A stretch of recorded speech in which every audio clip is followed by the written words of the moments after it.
I want to go to Dr. Bethany Marshall, psychoanalyst.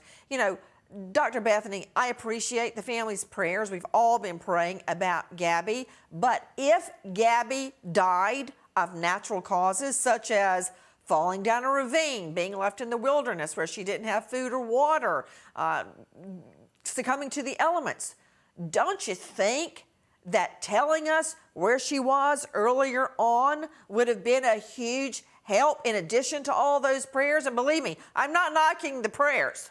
I want the prayers.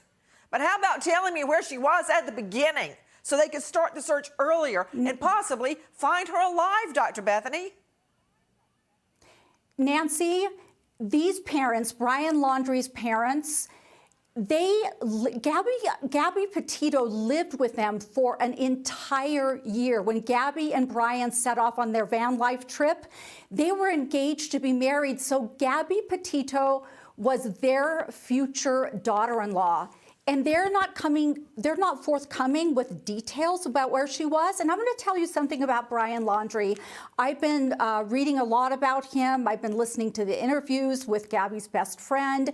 And Brian Laundrie did not like to have separation between him and Gabby. He was quite jealous. He was quite possessive. The day that van was pulled over in Moab, remember, with the police officers, and we have all the body cam footage. That fight started that morning, Nancy, because she was working on her social media. He became upset. I've listened to the tape many times and watched it, and I think what happened that day was he became jealous and enraged because she was working on her social media. They got into an altercation. He attacked her, Nancy. She had to push him away. He got into the van, locked her out, the ultimate power play.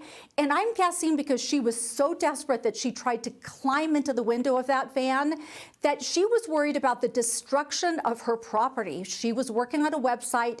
He did not like that. I think she was thinking also, Bethany, about surviving, because Cheryl McCollum, all they had was the van, and she was locked out of her van. No wonder she was upset. Hey, Sean Hannity here. Hey, click here to subscribe to Fox News YouTube page and catch our hottest interviews and most compelling analysis.